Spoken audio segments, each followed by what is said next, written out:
Hello, I'm Matt Coleman, and today I'll be pitching China Mobile Limited with 710 million subscribers and a market capitalization of 195 billion US dollars. I believe it will outperform and reach a target price of 115 Hong Kong dollars. China Mobile has experienced remarkable growth in the past 5 years. As this growth has slowed more recently, the company's new priority will be further monetizing existing customer relationships. China Mobile has 4 primary operating revenue sources. The stagnating growth and use of both voice and SMS can paint quite a grim picture. However, adding data use to this chart illustrates the opportunity wireless data provides. While growth in the use of voice and SMS is slowing, data usage growth remains in the triple digits. To determine these trends' effect on revenue, I used past annual reports to break down each year's revenue by business line. From 2010 to 2012, voice-related revenue has only increased 7%, and SMS-related revenue has shrunk 13%. Despite these negative numbers, wireless data-related revenue has grown almost 120%. To determine what impact this shift in focus would have on China Mobile's sales growth, I forecasted the performance of each business over the next 5 years. I assumed voice growth would stagnate to about 1%.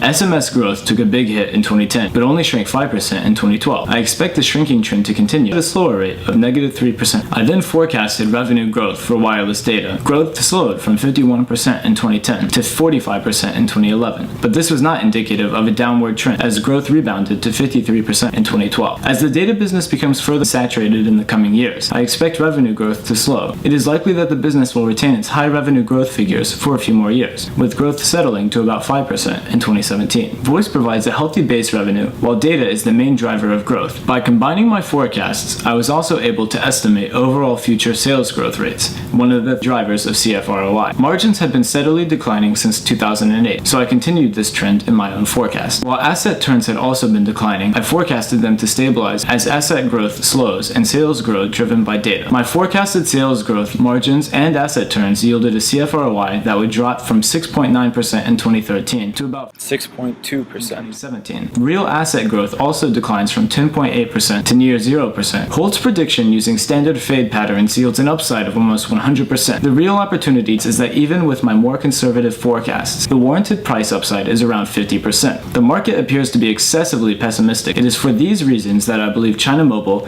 will outperform with a target price of 115 Hong Kong dollars.